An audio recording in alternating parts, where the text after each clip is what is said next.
Le DAF Fresh Morning, c'est 104.5 tonnes de bonne humeur. Tous les matins sur Urban FM. La meilleure radio de la capitale. La meilleure radio de la capitale.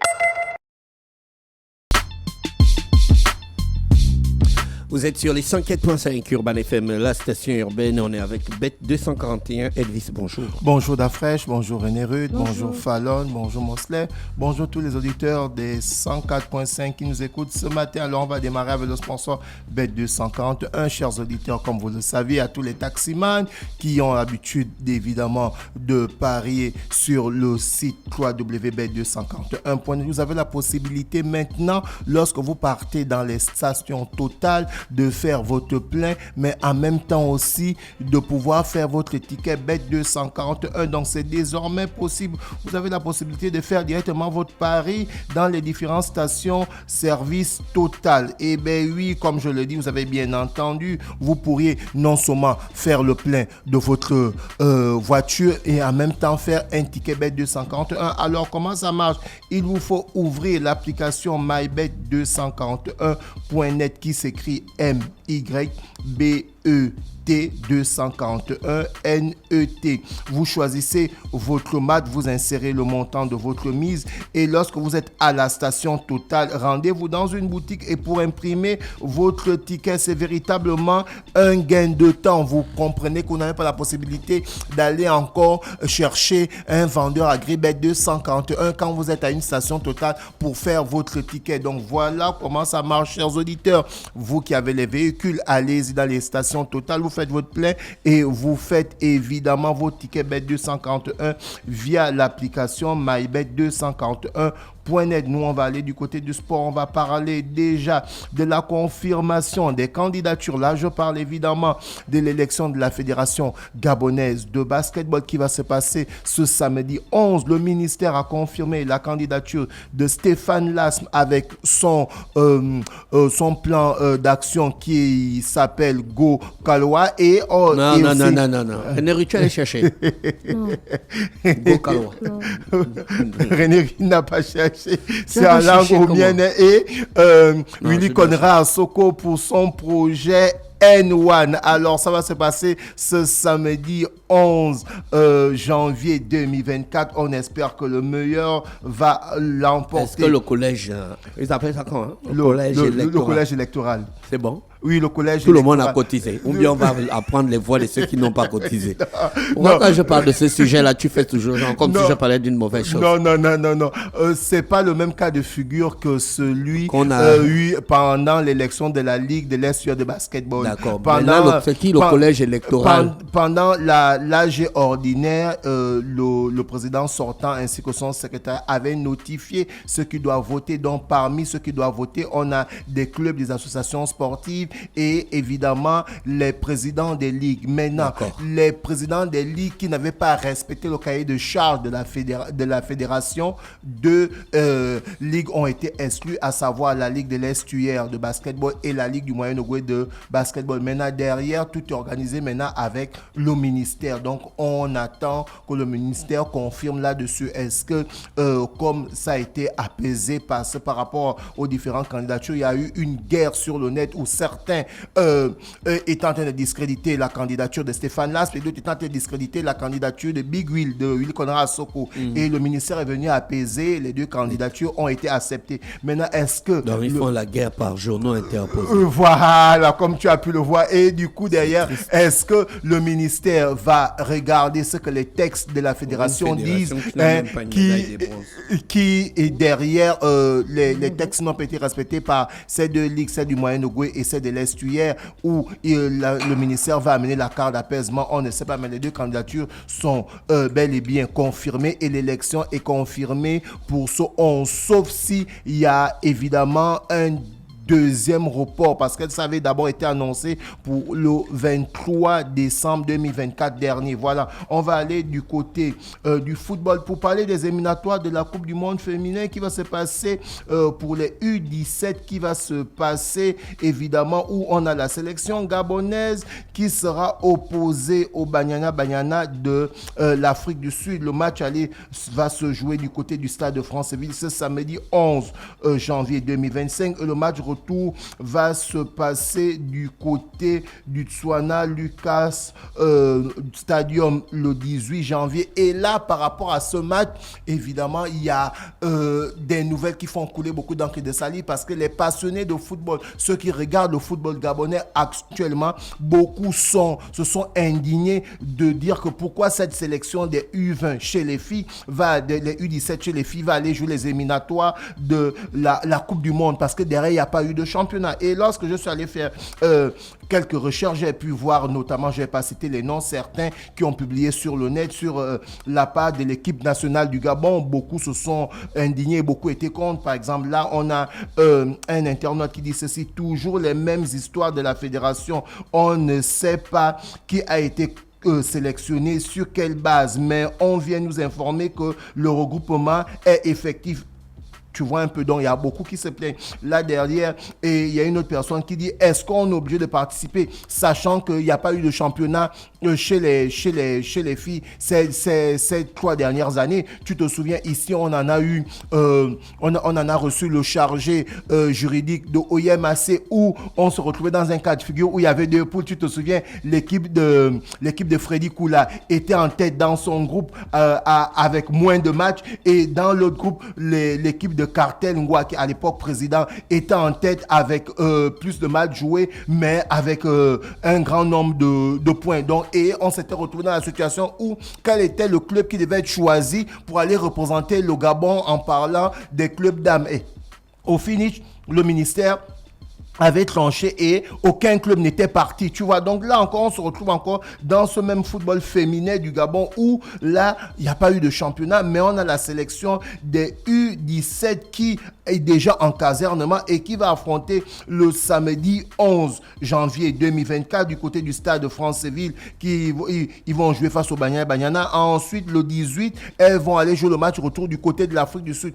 Est-ce que c'est vraiment l'occasion d'envoyer cette équipe-là, sachant qu'il n'y a pas de championnat, sachant que depuis là, les filles n'ont pas livré un vrai match amical où elles se sont préparées dignement? Est-ce qu'on ne va pas là encore se retrouver dans une situation où on va se retrouver face contre le Maroc, où on avait pris en aller-retour 9-2 parce qu'on avait perdu 4-1 du côté du Maroc et 5-1 du côté de Franceville? Est-ce que là, on n'est pas en train d'envoyer ces jeunes filles... Tu es dans trop de ex. Mais bien sûr, d'Afrique. Non, il faut laisser les gens jouer au foot. Est-ce que je suis obligé de parler. Toi-même, tu connais déjà qu'à la base, il n'y a pas de championnat. Tu es dans quel est-ce qu'on va gagner? Attends, c'est pas qu'il est dans le score, parce que c'est la même équipe qui avait battu les Seychelles, je pense 27 ou 28-0. Donc, l'équipe des Gabonaises. Non, l'Afrique du Sud. Les Gabonaises vont jouer contre... Vous n'avez pas de championnat. Bon, tu n'as pas de championnat. Tu t'attends à quoi? Quand tu dis est-ce que mais justement, tu t'attends à rien. On est en train de spéculer non, par mais rapport à ce que les internautes disent. Non, tu ne peux pas spéculer. Ils ne sont pas d'accord. Tu as une base, tu as une analyse sportive. Maintenant, la base, c'est qu'il n'y a pas de championnat. Mon analyse, on ne devrait pas envoyer les filles aller jouer cette double confrontation. Tu peux mesurer les compétences des jeunes filles là comment, alors que tu sais qu'à la base, il n'y a pas de championnat. C'est un fait. Bien sûr. Tu spécules sur on quoi? est sur la même longueur d'onde, mais ensuite on présente l'information et on dit ce que les internets sont en train de dire. Laisse le match passer et puis tu vas confirmer ce que tu sais, que quand il n'y a pas de championnat, on peut aller nulle part. Bien sûr, le premier match aura lieu le 11 janvier et le deuxième match aura lieu le 18 janvier. Et là, on reste toujours dans la Coupe du Monde. Cette fois-ci, on quitte des éliminatoires de la Coupe du Monde U17 chez les dames pour parler des éliminatoires de la Coupe du Monde senior. Et là, c'est sorti. On a Pierre Acho et Tanguy Mebiam, les 2 arbitres gabonais qui sont présélectionnés. Vous comprenez que derrière l'arbitrage gabonais est de taille, mais on a des bons arbitres. Donc on a 2 arbitres gabonais, Pierre Acho et Tanguy Mebiam, qui font partie de la shortlist des 15 arbitres africains présélectionnés par la Fédération internationale de football FIFA devant officier durant la 23e édition de Coupe du Monde, donc d'Afrique. Pour la Coupe du Monde qui va se passer du côté des États-Unis, du Canada et du Mexique, l'année 2026, ce sera la 23e édition de la Coupe du Monde. Donc, il y a déjà eu 22 Coupes du Monde qui se sont jouées. Et sur les 22 Coupes du Monde qui se sont jouées, l'Europe a remporté 12, l'Amérique du Sud a remporté 10. Et parmi les pays de l'Amérique du Sud qui ont remporté 10 Coupes du Monde, on a le Brésil qui en a remporté 5, on a l'Argentine qui en a remporté 2, on a 3, autant pour moi, et on a l'Uruguay qui en a remporté 2. Ça fait 10. Et du côté de l'Europe, on a l'Allemagne qui a 4 Coupes du Monde, on a l'Italie qui a 4 Coupes du Monde, ça fait 8. On a la France qui a 2 Coupes du Monde, ça fait 10. On a l'Espagne et on a l'Angleterre qui ont chacune une Coupe du Monde, une Coupe du Monde. Donc, ce qui veut dire que ça fait un nombre de 22, donc 12 pour l'Europe et 10 pour l'Amérique du Sud. Et cette 23e édition de la Coupe du Monde qui va se passer l'année 2026, qui sera abritée par les pays, les États-Unis, le Canada et le Mexique. On sera à la 23e édition. Et là, on a nos deux arbitres, Acho et Tanguy Mebiam, qui sont présélectionnés dans la shortlist des 15 arbitres africains. On espère que derrière, ils seront retenus et ils vont aller du côté de cette 23e édition de la Coupe du Monde. Ensuite, on a l'ancien sélectionneur malien Eric Shell, qui est le nouveau sélectionneur du Nigeria. Et d'Afresh, on a aussi l'ancien sélectionneur de ton équipe, le Football Club de Chelsea, celui qui avait remporté la Ligue des Champions 2020 avec le Football Club de Chelsea, Thomas Tuchel, qui est devenu le sélectionneur de l'Angleterre de football. Donc, ce grand technicien allemand qui a entraîné le Borussia Dortmund, qui a entraîné le Paris Saint-Germain et qui a remporté la Ligue des Champions avec Chelsea. Celui-ci, on espère qu'il va permettre à la sélection des Three Lions de retrouver son niveau, parce que depuis que cette sélection anglaise avait remporté la Coupe du Monde 1966, jusqu'à présent, la sélection anglaise n'a pu remporter un grand trophée majeur. Donc, on espère que celui-ci va permettre à la sélection anglaise de remporter enfin un titre depuis 1966. Et là, c'est officiel, Didier Deschamps quittera l'équipe de France après la Coupe du Monde 2026. Donc Didier Deschamps, qui est devenu sélectionneur de l'équipe de France, on va dire en juin 2011 pour la Coupe d'Europe 2012, celui-ci est pratiquement depuis près de 13 ans sélectionneur de cette équipe. Et quand on regarde un peu son bilan avec la sélection française, on peut dire que oui, il a réussi, parce que pour la Coupe d'Europe 2016, celui-ci avait remporté la médaille d'argent. La Coupe du Monde 2014, il était sorti en quart de finale, il avait été battu par l'Allemagne qui avait remporté le titre. La Coupe du Monde 2018, la France avait remporté ça en battant la Croatie. La France a été vainqueur en 2001 de l'UEFA Nation. En 2022, la France a été finaliste de la Coupe du Monde. Donc, Dédé, comme on l'appelle souvent, dans Didier Deschamps, qui fait partie aujourd'hui, on peut dire que c'est l'un des meilleurs coachs français, l'un des meilleurs coachs européens par rapport à son palmarès. Et ensuite, on revient sur, évidemment, ce qui fait couler beaucoup d'encre et de salive après la déclaration de Cristiano Ronaldo, qui a dit que le championnat français n'est pas plus fort que le championnat de l'Arabie Saoudite. Et là, Cristiano Ronaldo a été évidemment soutenu par Neymar, qui évidemment dit ceci. Neymar à nouveau tacle aussi le niveau du championnat de France de première division. Il dit ceci: le niveau de la SAO Premier League a augmenté, et après ce que lui-même y voit, il dit qu'il a joué en Ligue 1, c'est un championnat très fort, mais actuellement, du côté de la SAO Premier League, le championnat est meilleur. Là, on se retrouve avec un joueur, Cristiano Ronaldo, qui n'a jamais joué en France, qui dit que le championnat de l'Arabie Saoudite est meilleur, et un autre joueur, Neymar, qui a joué en France au Paris Saint-Germain, qui vient soutenir Cristiano Ronaldo en disant qu'actuellement, avec les joueurs qui se produisent du côté de l'Arabie Saoudite, pour eux, ils pensent que le niveau du championnat de l'Arabie Saoudite est meilleur que le niveau du championnat de première division en France. Et là, on a beaucoup de parieurs qui doivent aller faire leur match aujourd'hui, par exemple, à partir de 20h, 20h, on a l'Atlético Bilbao qui va recevoir le Football Club de Barcelone de Chris Dacreuzi. Vous avez la possibilité d'aller faire vos paris. Ensuite, du côté de l'Angleterre, à partir de 21h, là, on parle de la Coupe de la Ligue. Tottenham va croiser le fer face à Liverpool. Et du côté de la Premier League en Écosse, le Celtic de Glasgow sera opposé à Dundee United. Ensuite, on a Kalimov qui sera opposé à Motwell. Donc, vous avez la possibilité d'aller faire les différents paris. Et ensuite, on va terminer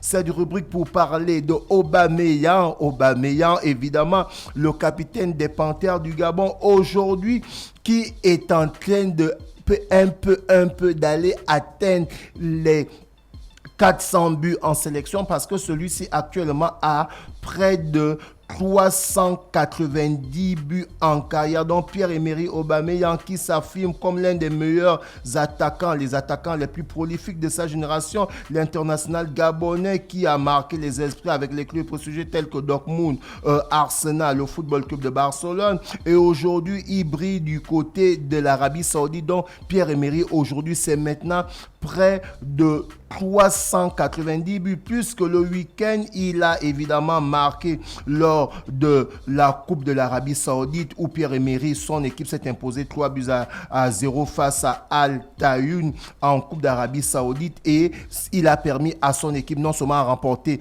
3 buts à 0, et son équipe est déjà qualifiée pour les demi-finales de la Coupe de l'Arabie Saoudite. Donc Pierre-Emerick qui continue à allier les performances, et s'il continue à marquer, je pense que celui-ci va dépasser le record des buts de Didier Drogba et de Samuel Eto'o, parce que les seuls grands attaquants qui sont en tête par rapport à évidemment Pierre-Emerick, on a évidemment Didier Drogba qui avec la sélection Didier Drogba avec la sélection de la Côte d'Ivoire, il a marqué 64 buts, et en club sur toute la carrière professionnelle, il a marqué 302 buts. Donc vous comprenez que Pierre-Emerick n'est pas loin en fait. Si on fait même le ratio, il est déjà devant. Et quand on va du côté du grand lion Samuel Eto'o, en carrière, il a marqué 370 buts, et avec la sélection camerounaise, il a marqué 57 buts. Donc vous comprenez que Samuel Eto'o a près de